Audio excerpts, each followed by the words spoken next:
que esta palabra sirva para fortalecer nuestra fe, nuestra comunión, nuestra relación con el Señor, que podamos salir de aquí bien ministrados y fortalecidos en el Señor. Gracias, Padre Celestial, porque podemos acudir a tu palabra en busca de respuestas. Podemos recurrir a tu palabra, Señor, para ser guiados y para ser alimentados a través de ella. Pedimos que tú nos ayudes, que abras nuestros oídos, nuestro corazón, para que estemos atentos a lo que tú en esta tarde nos quieras compartir y decir, Señor. Ponemos este tiempo para escudriñar tu palabra en tus manos y dependemos completamente de ti, Señor, y sabemos que tú estás en medio de tu palabra y nos vas a hablar a través de ella. Te damos gracias, Dios mío, en el nombre de tu amado Hijo Jesús. Amén y amén. Gloria a Dios. Qué bueno. Empezamos el día jueves de esta semana un estudio sobre el Salmo 23. Sin lugar a dudas, uno de los salmos más conocidos de toda la Biblia. Probablemente muchos de ustedes se lo saben de memoria. Antes de entrar a leer los textos en nuestro idioma, quiero que pongamos ahí, por favor, un momentito, mientras hago esta pequeña introducción, el Salmo 23 en su idioma original, en el texto hebreo. Conté las palabras y las letras de este hermoso salmo y tiene concretamente 57 palabras y 219 letras. Me llama la atención porque es un salmo que a través de él podemos descubrir muchas cosas de la esencia y del carácter de nuestro Dios. Lo que he hecho en esta ocasión es seleccionar una serie de palabras que para mí son claves en el salmo y a la luz de otros textos ver lo que significan, ver qué aplicaciones se les ha dado, qué diferentes traducciones o interpretaciones se le han dado a estas palabras que he seleccionado. Hoy digamos que sería la segunda parte de este estudio que le hemos titulado Maravillas del Salmo 23. Si no escucharon el estudio del jueves, sería bueno que lo vieran. Está ahí en internet, en la página de la iglesia, para que ustedes puedan repasar y puedan ver las palabras que en su idioma original seleccioné y hablé de ellas. Solamente les comento que cuando el Salmo nos habla de que el Señor es nuestro pastor, hay una particularidad de este idioma, y es que el tiempo presente del verbo ser no existe, no se usa. Y es interesante notar porque el Salmo comienza diciéndonos que el Señor es nuestro pastor. No hace falta que aparezca el verbo, porque en hebreo cuando no aparece el verbo ser en presente, quiere decir que están presentes, aunque no aparezca, pero están presentes. El Salmo 23 no dice que el Señor fue en un momento de la vida del rey David su pastor, el que lo guió, el que lo consoló, el que lo animó. El Salmo no dice que algún día, en el futuro lejano y distante, el Señor será el pastor de la vida de David y de la vida de los creyentes, sino que el Salmo 23 está en una especie de presente continuo. Es decir, el Señor es, no fue ni será, es mi pastor. Y cuando mañana leas otra vez el Salmo 23, otra vez el Señor te recordará que Él sigue siendo tu pastor. No leerás mañana, bueno, el Señor fue ayer mi pastor, sino que siempre el Señor será nuestro pastor. Esa palabra roé aparece bajo esa indicación de esa pequeña letrita que es la que indica pertenencia, roí, es decir, Él es mi pastor. Y vimos el día jueves que esa palabra aparece en muchas partes de la Biblia y siempre aparece como alguien que observa, como alguien al cual no le pasan desapercibidas nuestras necesidades, nuestras peticiones, nuestra vida. Cuando Abraham subió al monte Moriah a sacrificar a su hijo, todos conocemos la historia y todos sabemos que al final no lo hizo, pero dice que hay una palabra que emplea Abraham con su hijo Isaac cuando su hijo le pregunta, padre, ¿y la ofrenda del cordero dónde está? Porque veo que vas bien preparado con el cuchillo, con la leña, con el fuego, etcétera, pero no veo que no está el cordero, la víctima. Y Abraham le dice, el Señor proveerá, dice en la versión en castellano, en español. Bueno, ahí aparece el verbo roí en futuro. El Señor verá. Yo dije que hay cosas que hacemos, cosas que decimos que para bien o para mal dejan una huella en el mundo espiritual. Así como dejamos las huellas digitales, ¿no? Pues y no hace falta que estemos presentes en un lugar para, si viene la policía y dice, bueno, esta persona estuvo aquí. ¿Y cómo lo sabe usted?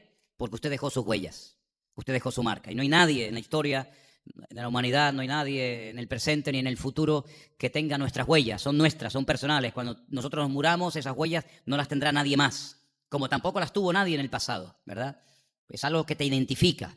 No importa que no estés presente, un experto en huellas digitales puede saber que tú estuviste ese día en ese lugar porque tus huellas dejaron marca, tu presencia se quedó allí, ¿no? Pues en el mundo espiritual nuestras acciones dejan un impacto, dejan una huella, ¿sí? Y lo que pasó en el monte Moriah, por cierto, la palabra Moriah es buenísima. Conocí a una niñita que la presentaron al Señor en uno de los viajes que hicimos a Israel y su papá César nos invitó a ir al culto el día que oraban por su niña y le puso Moriah. Es el monte donde el Señor me muestra, ya es Dios, Moriah es maestro, el lugar donde Dios es mi maestro, donde Dios me enseña cosas. Bueno, pues allí el Señor le enseñó a la humanidad y le enseñó al mundo espiritual que lo que allí estaba a punto de suceder y que después sucedió de una forma diferente, eso dejó un impacto en el mundo espiritual de tal manera que eso es una marca, es una señal, es lo que se llama en hebreo un nes, una especie de bandera, algo que indica que allí ocurrió algo que el mundo espiritual recordará siempre. Es como lo que ocurrió un poquito más allá del monte Moriah, en un pequeño montículo llamado el Monte de la Calavera. Bueno, lo que pasó allí ese día, lo que pasó allí con esa muerte, con esa sangre que se derramó, pues ha quedado para el resto de la humanidad. Es decir, los demonios, los ángeles, Dios mismo sabe perfectamente que allí en aquel monte no se derramó una sangre cualquiera, sino que se derramó la sangre de su Hijo, el Mesías, ¿no? Que había venido a este mundo a morir por nosotros. Pues ese Roí, ese Dios que nos pastorea, ese Dios que nos observa, pues lo hace constante y permanentemente. No importa nuestro estado de ánimo, ¿eh? No es que cuando tú sientas su presencia y cuando tengas una buena temporada, pues bueno, sé que el Señor está conmigo. Bueno, y cuando no le sientas, cuando estés pasando un momento difícil en tu vida, cuando estés pasando una situación, digamos, no muy agradable, el Señor sigue siendo tu pastor y sigue estando contigo. Él no depende de tu estado de ánimo, Él no depende de tu salud, Él no depende de si lo sientes o no, Él depende de sí mismo. En el Salmo 23, la credibilidad de Dios está a prueba de bombas. Él no depende de nuestra fe, Él no depende de nuestra fidelidad, Él no depende de mi estado de ánimo, de mi estado espiritual para cumplir con sus promesas. Vamos a ver en esta tarde que hay una serie de expresiones en el Salmo 23 tremendamente interesantes donde Dios se pone, digamos, a prueba. Permítame utilizar esa expresión. Dios, el día que no cumpla una promesa que ha dado en su palabra para nosotros, sus hijos o su pueblo, primeramente eso no se va a dar nunca. Pero cuando Dios da una promesa es porque esa promesa se va a cumplir. Si no, no la daría. ¿Me explico? No es que Dios da una promesa y ahí hay un gran signo de interrogación y decimos, bueno, ¿será verdad? ¿Será mentira? Tal vez, quizás, a lo mejor. No, no, no. Todas las promesas que el Señor da, incluidas las que están en el Salmo 23, todas son sí y amén en Cristo Jesús. Es decir, si no fueran así, Él no las hubiera prometido. El Señor nunca se va a comprometer a dar una promesa que Él no va a cumplir. Quedaría por mentiroso y nada más lejos de la realidad. Así que vamos a entrar en materia en esta tarde y nos vamos a ir al versículo número 4 del Salmo 23. Salmo 23, versículo 4. Hay una palabra que me llamó la atención cuando la leí, porque es una palabra compuesta. Como también me llamó la atención la cantidad de palabras compuestas que existen en nuestro idioma. Yo no sabía que había tantas. Pero bueno, esto es muy fácil comprobarlo. Te metes en internet y pone palabras compuestas. Y hay miles de palabras compuestas. En hebreo hay muchas palabras compuestas que a veces, para relacionarla una con otra, se pone en la parte de arriba una rayita, que es el makef, que dice que esta palabra que acabas de leer guarda relación con la que vas a leer a continuación. La primera guarda relación con la segunda y la segunda guarda relación con la primera o con la anterior. Ahora, en este caso, la expresión que vamos a leer aparece junta en nuestra Biblia. Concretamente está en el versículo 4. Aunque ande por valle de sombra de muerte, no temeré mal alguno. Las dos palabras aparecen separadas en el texto en español. Sombra y muerte. En el texto original aparecen juntas. Zalmavet. Zalmavet es la unión de la palabra sombra o de la palabra imagen y de la palabra muerte unidas. Salmavet. La Biblia dice que Dios nos creó a su imagen. Y la palabra que aparece en Génesis capítulo 1 para imagen es la que aparece en la primera parte de esta palabra, Selem. Somos Selem, somos imagen, somos la sombra de Dios. Es decir, cuando tú vas por la calle o entras a un lugar donde tu sombra se puede proyectar por la luz que estás recibiendo, la sombra tuya no es real en el sentido de que no se puede pesar, no se puede tocar, pero sí se puede ver. Pero esa sombra proyecta una realidad y esa realidad eres tú, pero se ve la sombra. La Biblia nos enseña que el hombre es como la sombra de Dios, es como la imagen de Dios. Y no es que Dios tenga una imagen física, a Dios no se le puede medir, no se le puede pesar, ¿verdad? No tiene peso, no tiene medida, pero en cierto sentido cuando Él, no quiero utilizar términos que pueden llevar a equivocación, pero cuando Él reproduce su imagen en nosotros, Él proyecta su imagen interior en nosotros. Por eso el hombre es capaz de tener actos de justicia, aunque sean inconversos. Hay momentos en los que los inconversos ante una injusticia reaccionan como Dios reaccionaría, ¿verdad? Protestando. Hay personas que tienen una tendencia altruista tremenda, siempre quieren ayudar a los demás, aunque a lo mejor sean ateos, aunque a lo mejor sean inconversos, no creen ni siquiera en Dios ni en su palabra, pero tienen esa tendencia a ayudar al prójimo, de ayudar al niño que se cae, al enfermo, al que viene en patera, al que pasa hambre, al que se ha caído, etc. Esas reacciones de justicia, de ayudar, de levantar, pues son proyecciones de la esencia misma de Dios en el ser humano.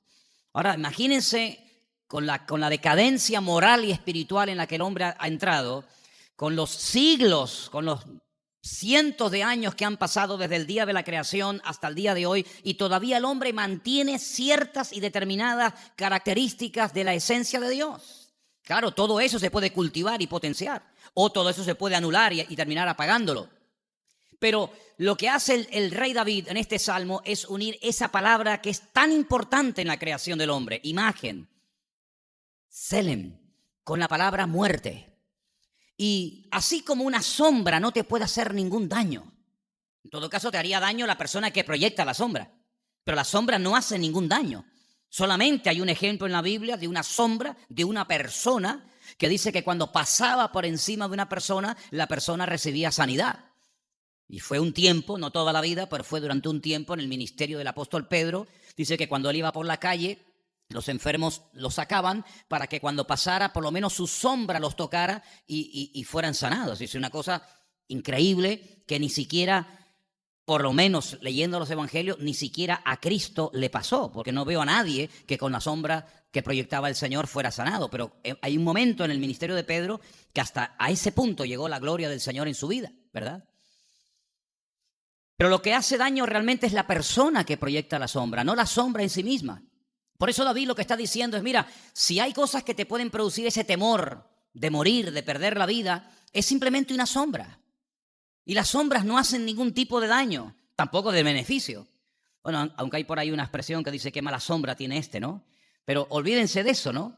La pura realidad es que la sombra no hace ni bien ni daño a nadie. Y David no habla de la muerte en sí misma, del enemigo de la muerte, sino David habla de la proyección de la muerte, ¿sí? de la sombra que puede producir la muerte. Y en el Salmo 23 nos dice que no tenemos que tener ningún tipo de temor. Aquí en el Salmo 23 dice, aunque, como diciendo, aunque exista la posibilidad de que puedas pasar por un momento de terror, de miedo en tu vida, en el Salmo 23 realmente no es aunque, no es tal vez, no es quizás, sino gam, es también. También tendrás que pasar por estas experiencias, como diciendo, ¿sí? ¿No se pueden evitar? No, también pasarás por estas experiencias. Aunque es diferente en hebreo también es gan, y esa es la palabra que aparece en el Salmo 23.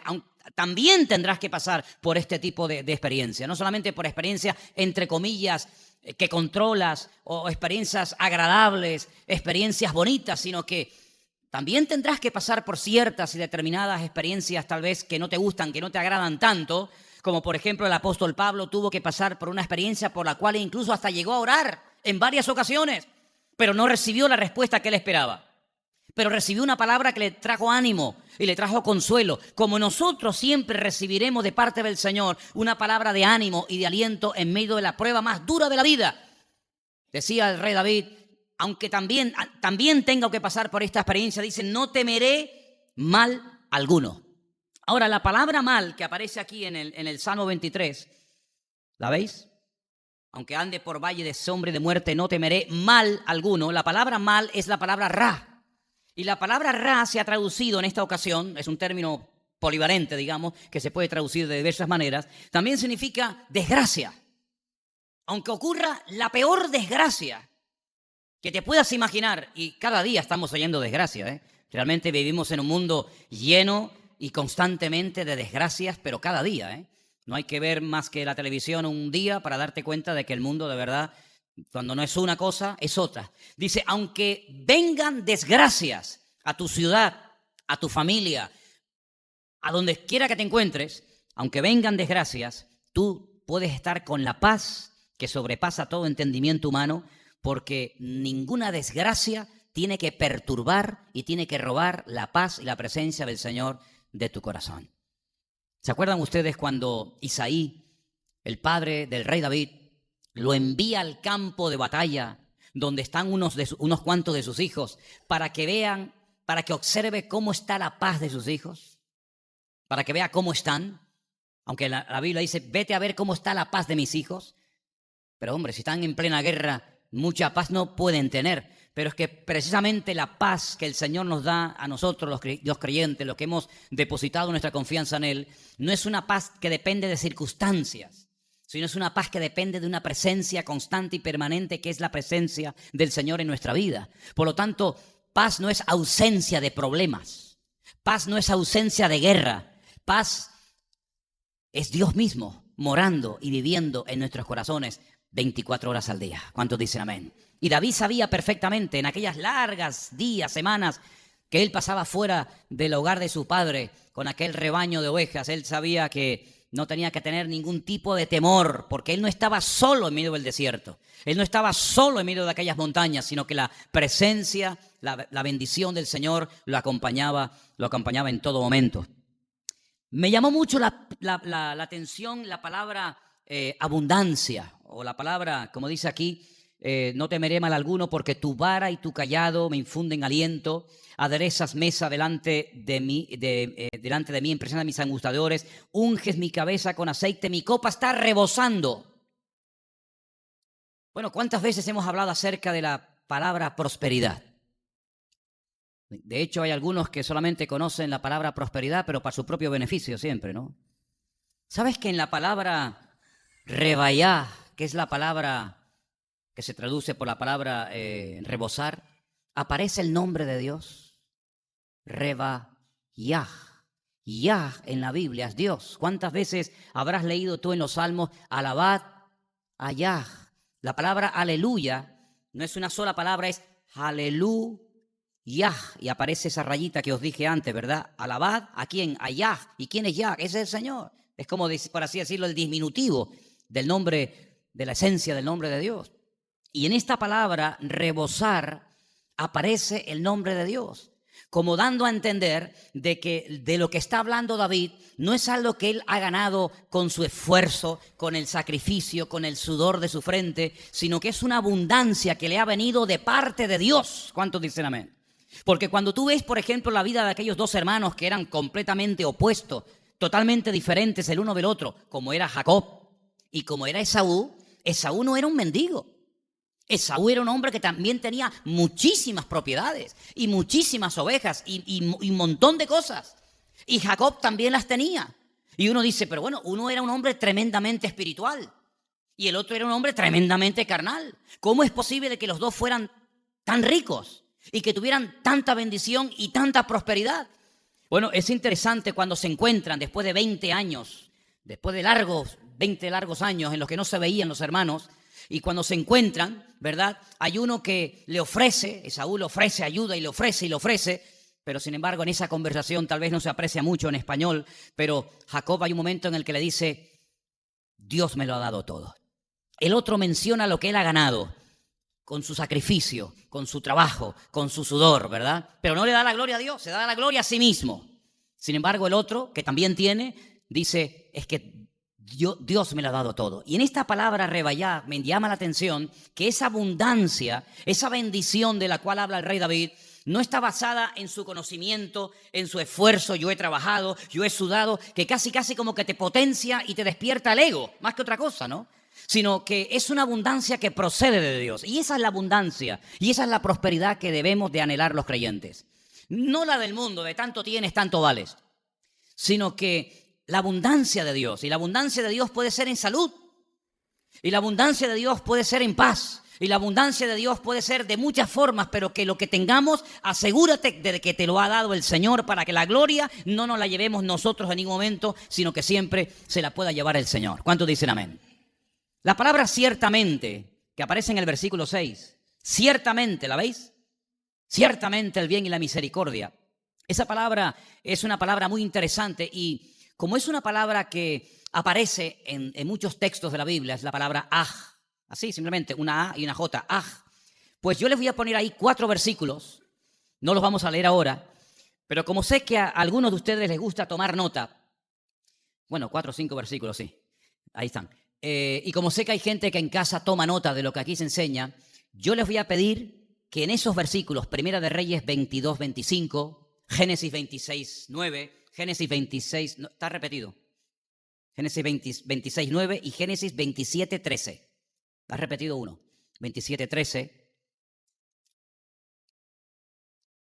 Yo los tengo aquí en la lista. Primera de Reyes 22, 23, Génesis 26, 9, Génesis 27, 13 y Jeremías 34, 4. En esos cuatro versículos, aparece la palabra que nosotros hemos traducido, que alguien ha traducido por la palabra ciertamente. Esa palabra es lo que se llama una especie de partícula enfática. Es decir, cuando el Señor dice ciertamente te seguirá el bien y la misericordia, es como decir, no te quepa la menor duda, no tengas ni la más mínima duda de que a ti el bien y la misericordia, donde vivas, donde te encuentres, te va a encontrar y te va a seguir. Es como decir, de verdad, de veras. No es decir, bueno, ¿y me tocará a mí esa breva? ¿Me caerá a mí esa bendición? Es decir, no tengas ningún temor, no tengas ningún miedo. Tú no tienes que seguir a nada ni a nadie, sino que el bien de parte de Dios y la misericordia de parte del Señor te van a seguir, pero es que no tienes que tener la más mínima duda. Mira, si algo yo he descubierto en el Salmo 23, es que este hombre con estas poquitas letras monta un salmo que es una auténtica obra de arte, una maravilla de la literatura, y él expresa una seguridad y una confianza absoluta en el Señor, pero todo arranca de que el Señor es mi pastor. Es decir, tú asegúrate bien en esta tarde y ten bien claro de que el Señor es tu pastor, porque si el Señor no es tu pastor, todo lo que viene a continuación no te va a tocar ni de refilón.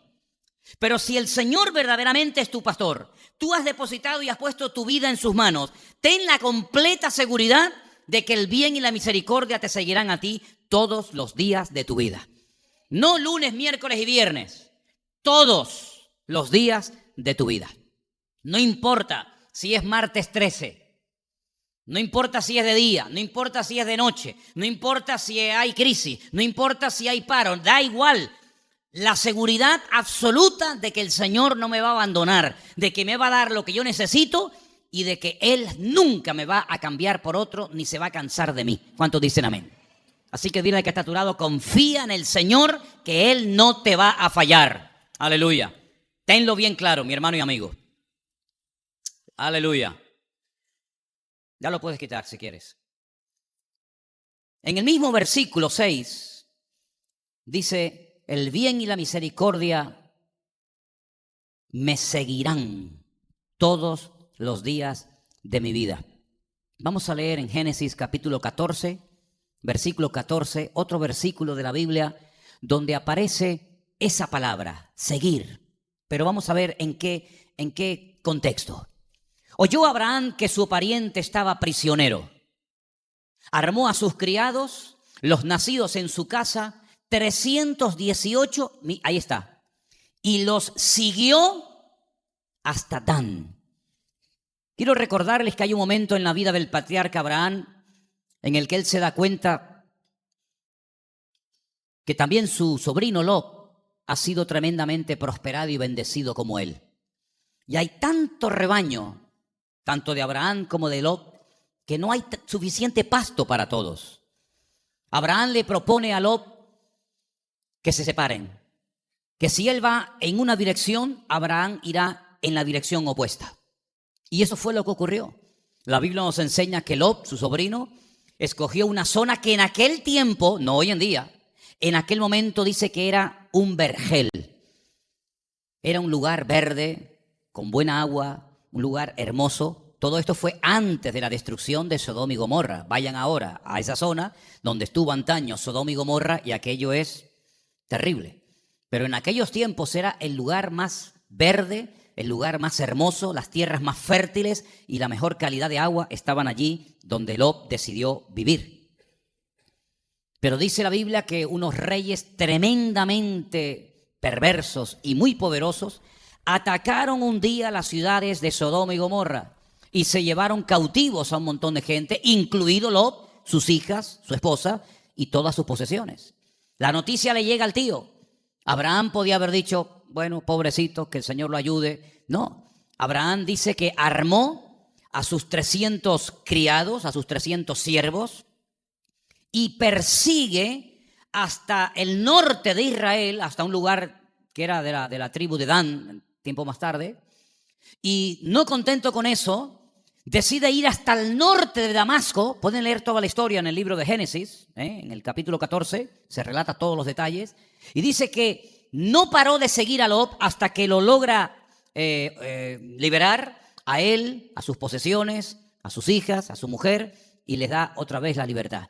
Es decir, Abraham estaba dispuesto a ir a donde fuera, a jugarse la vida, a hacer lo que fuera necesario con tal de obtener la libertad de su sobrino Lot. Bueno, pues ese empeño, esa tenacidad en perseguir y no parar, y ahora estar aquí y estar allá, y si tengo que pelear con este peleo, y si tengo que subir montañas subo, y si tengo que pasar la noche en el desierto, me da igual. Ese empeño, esa tenacidad en Abraham de seguir al enemigo para recuperar la vida de su sobrino Lot y su familia, pues es la palabra que se emplea Yirdefuní en el Salmo 23 para decir que sí o sí, sin ningún género de dudas, el bien y la misericordia te seguirá. Si no habrá nada que va a impedir, mientras tú estés conectado a la fuente, mientras tú estés alineado con el Señor, no habrá nada que impida la bendición de Dios en tu vida. Te va a encontrar. ¿Cuántos dicen amén? Por eso de vamos allí que hay una bendición, vamos al otro sitio, eso es lo más ridículo del mundo. Usted no tiene que seguir ni a nadie ni a las bendiciones, porque las bendiciones le van a seguir a usted. Porque si usted verdaderamente es creyente, las bendiciones le van a encontrar a usted donde quiera que se encuentre. ¿Cuántos dicen amén? Hay otro versículo en el libro de Oseas. No sé cuántos de ustedes conocen la historia del profeta Oseas. Es muy bonita leerla, pero le tocó una historia muy complicada. En Oseas capítulo 6, versículo 3 dice: ¿Qué haré a ti, Efraín? ¿Qué haré a ti, oh Judá? La piedad vuestra es como nube de la mañana y como el rocío de la mañana que se desvanece. Sí, ahí la palabra que aparece es persistir. ¿Saben? Hay una característica de Dios que pocas veces se habla de ella, y es lo perseverante que es. Se insiste mucho en que tenemos que ser creyentes perseverantes, ¿verdad? En la oración, perseverantes en la lectura de la Biblia, perseverantes en dar buen testimonio, pero qué poco se habla acerca de la perseverancia de Dios. La perseverancia de Dios es infinita. Cuando, no quiero hablar con desprecio, ni mucho menos, pero cuando se le mete algo al Señor en la cabeza, no hay quien lo pare. Cuando decide bendecir a una persona, es que no hay nada que pueda detener a Dios. Fíjense, por ejemplo, con el pueblo de Israel. Dios se ha empeñado en proteger, Dios se ha empeñado en bendecir a ese pueblo, y mira que lo han atacado, y mira que lo han humillado, y mira que le han hecho esto y le han hecho... Pero Dios se ha empeñado en proteger de una forma sobrenatural a ese pueblo, y lo ha demostrado o no lo ha demostrado. La fidelidad, la perseverancia de Dios es algo realmente increíble. Ahora, en el hebreo de la Biblia, no en el hebreo moderno, en el hebreo de la Biblia hay lo que se llaman como siete conjugaciones, 7 formas de decir una cosa, para que nos entendamos. Bueno, pues hay un momento en una conjugación del verbo en hebreo, que es una conjugación que se llama piel, que en español no dice nada.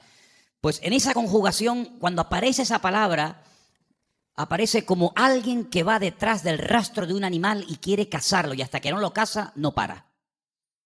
A veces hemos visto documentales de cazadores que encuentran un rastro y que si las huellas, que si el excremento del animal, que si una rama partida, que si una cosa que aparece en el campo. Es decir, hay una perseverancia permanente de noche y de día. Esa es la perseverancia que el Señor quiere tener con todos y cada uno de nosotros. No te va a soltar.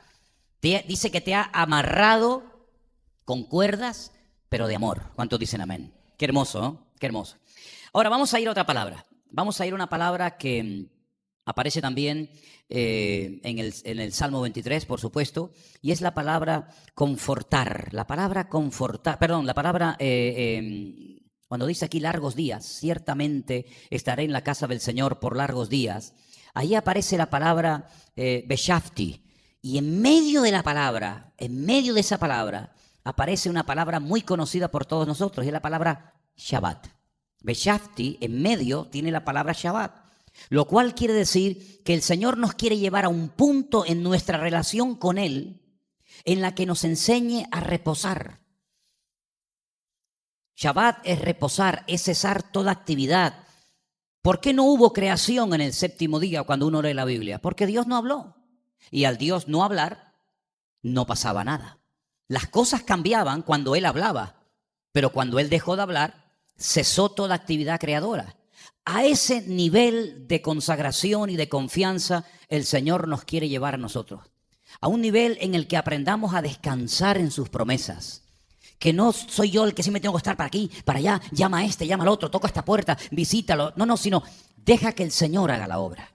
No entres en un agobio. En otras palabras, el Salmo 23 es el antídoto perfecto en contra del agobio, en contra de la ansiedad, enfermedad tan común en nuestros días, en la que todo el mundo está siempre nervioso, todo el mundo está preocupado, cuando hay sol, cuando hay frío, cuando hay calor, cuando hay trabajo, cuando sobra el trabajo, cuando viene el hijo, cuando se va el marido, un agobio constante y permanente, es un sin vivir, siempre agobiado, siempre con prisa, siempre preocupado, cuando no es por una cosa es por otra. El Salmo 23 es el antídoto divino, el antídoto perfecto para decir, relájate, hijo, tranquilízate. Todo está bajo el control de Dios. Dios no se equivoca. Dios sabe lo que está haciendo. Y todo va a salir si mantienes tu fe en el Señor conforme al plan y conforme al diseño divino. ¿Cuántos dicen amén? Así que no por mucho trabajar vas a ganar más. Hay algunos que se han creído esa gran mentira. Bueno, si trabajo más, voy a ganar más. Tú vas a ganar lo que Dios quiera que ganes. Trabaje mucho, trabaje poco. Tú cumple con tu responsabilidad. No te vayas ahora al otro extremo, ¿no? Pero haz lo que te corresponda hacer y donde tú no llegues, deja que el Señor lo haga por ti. No te preocupes por lo que no puedes hacer. En otro caso, ocúpate por lo que sí puedes hacer y por lo que no puedas hacer, déjalo en las manos del Señor, que el Señor te va a demostrar su gloria, su fidelidad y su amor para con tu vida. ¿Cuántos dicen amén? Así que dile que está a tu lado, hermano, relájate, no te pongas nervioso. Todo está bajo el control de Dios. Aleluya, aleluya. Hay un versículo en Génesis capítulo 26, versículo 8, que quiero leerlo.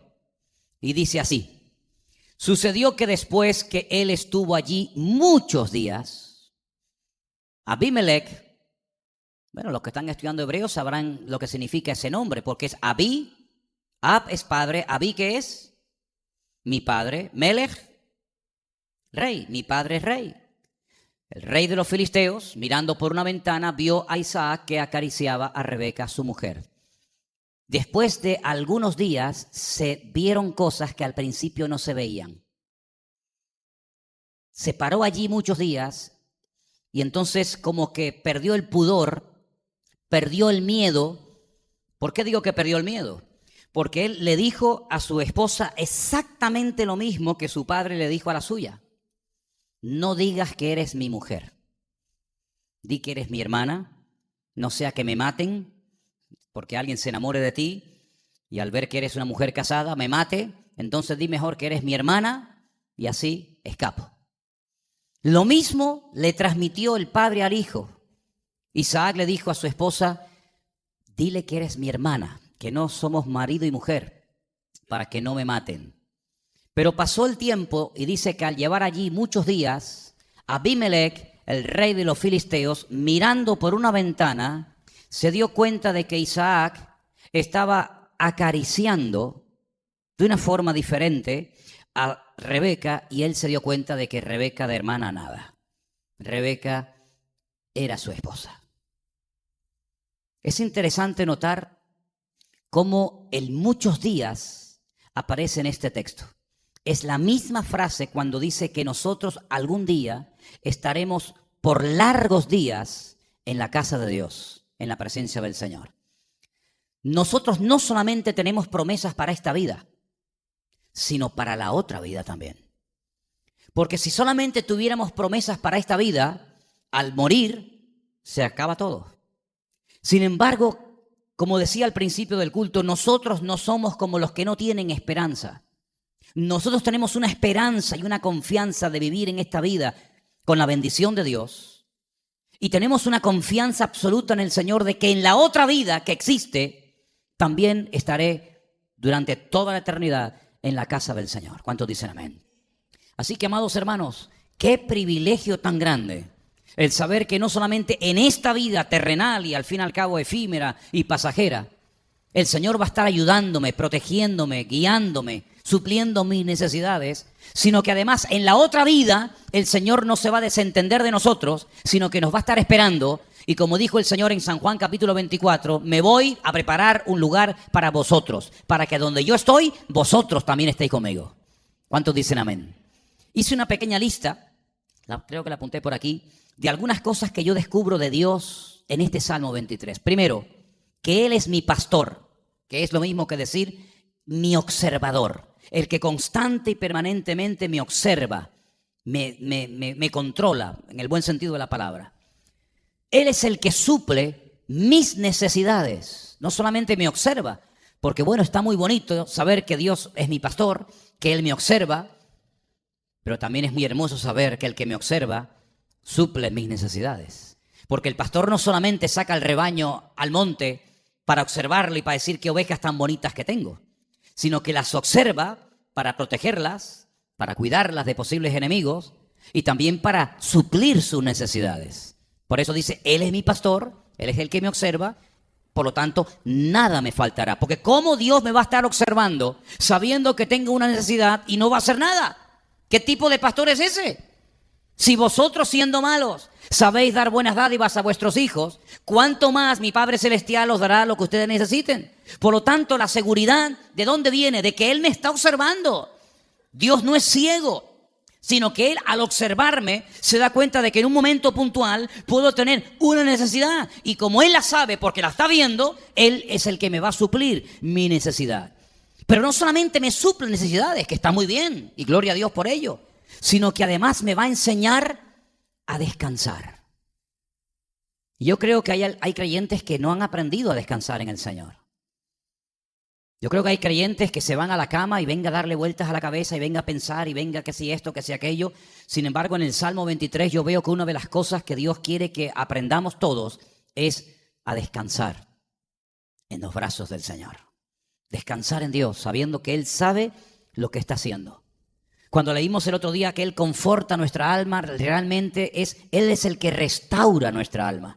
Y esa palabra la vimos que es una palabra muy amplia, una palabra que nos habla acerca de cómo una persona puede volver a recuperar el lugar perdido, cómo una persona puede recuperar la tierra que ha perdido, cómo se pueden volver a recuperar las fronteras que se han perdido por un ataque militar, cómo se puede recuperar dignidad, cómo se puede recuperar todo aquello que el enemigo en un momento determinado haya podido quitar de nosotros. Es decir, Él quiere ser un Dios que restituya, que restaure tu alma. Y dice la Biblia que el Señor no vendrá, lo dice en el libro de los Hechos, hasta que todas las cosas sean restauradas por Él. También veo en el Salmo 23 que Él me guía. Y cuando hablamos esta semana acerca de cómo Dios nos guía, puse el ejemplo, que es donde aparece también la palabra, cuando el hombre de confianza del patriarca Abraham recibe un encargo muy difícil de cumplir, pero al fin y al cabo es una forma de demostrar su amor y su fidelidad por su amo. Y quiero volver a repetir algo que dije, que a mí personalmente me llamó mucho la atención. Este hombre que recibe el encargo de buscar la mejor mujer, la mejor esposa para el hijo de su amo, se llamaba Eliezer. Un hombre que en un momento puntual de la vida podía haber llegado a convertirse, cuando muriera Abraham, en el hombre más rico de toda la tierra. Porque Abraham, al no tener herederos, al no tener un hijo que pudiera recibir su herencia, todo lo que tenía Abraham iba a recaer en las manos de Eliezer.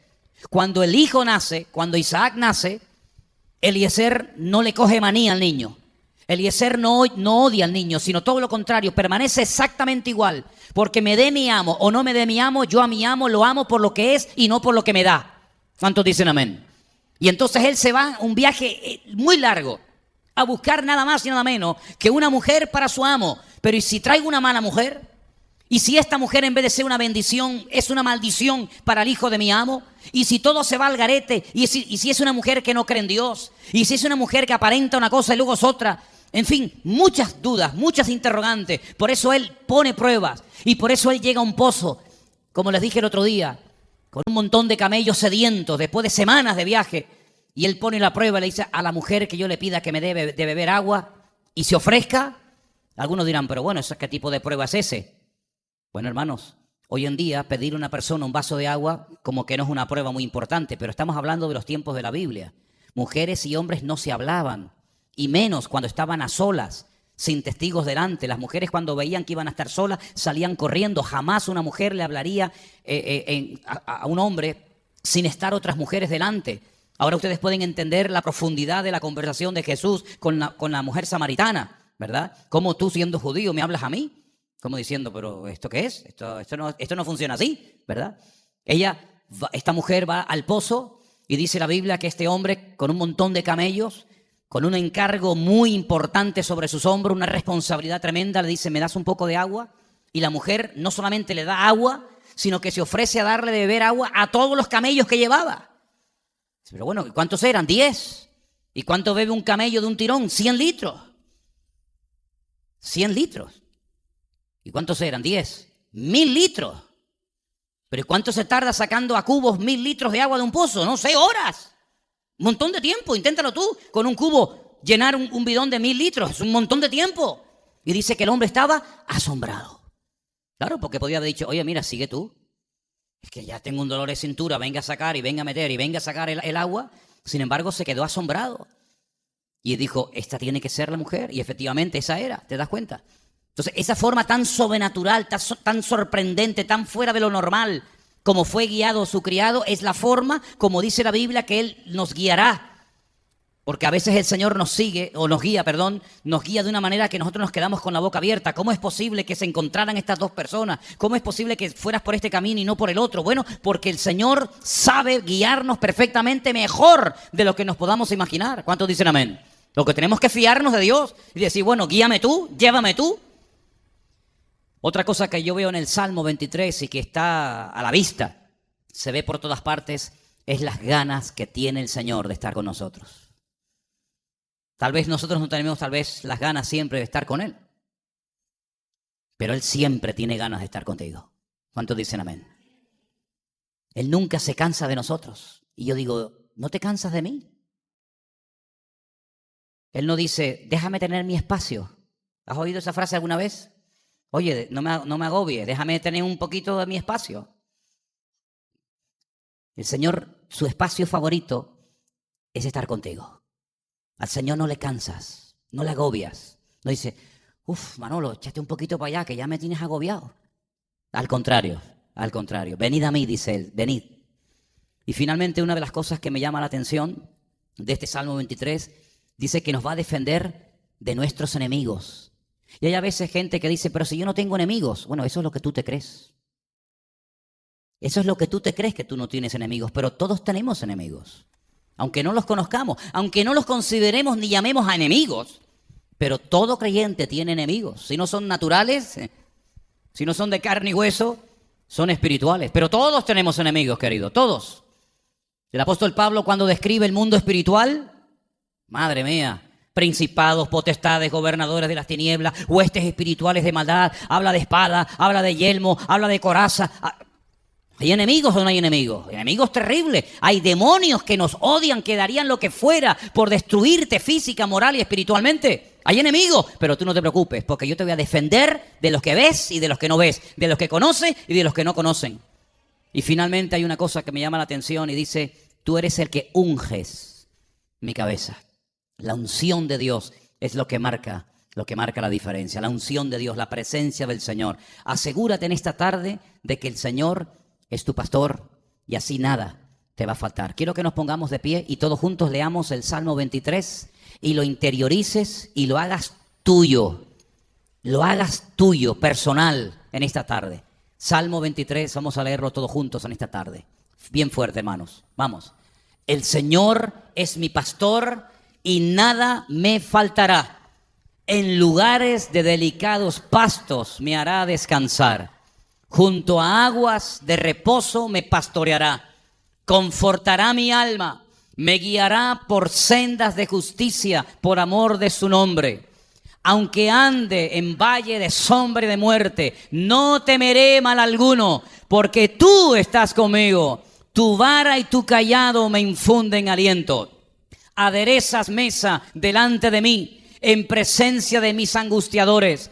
Unges mi cabeza con aceite, mi copa está rebosando. Ciertamente el bien y la misericordia me seguirán todos los días de mi vida, y en la casa del Señor moraré por largos días. Fuerte ese aplauso al Señor. Aleluya.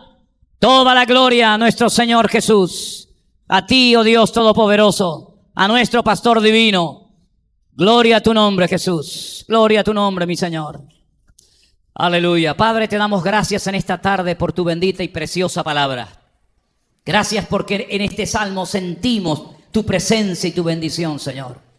Y queremos, Señor, que sigas pastoreándonos, que sigas guiándonos, que sigas restaurando nuestra vida, que sigas llevándonos a lugares de delicados pastos, que nos enseñes a descansar, que nos dejemos pastorear y guiar por tu mano poderosa.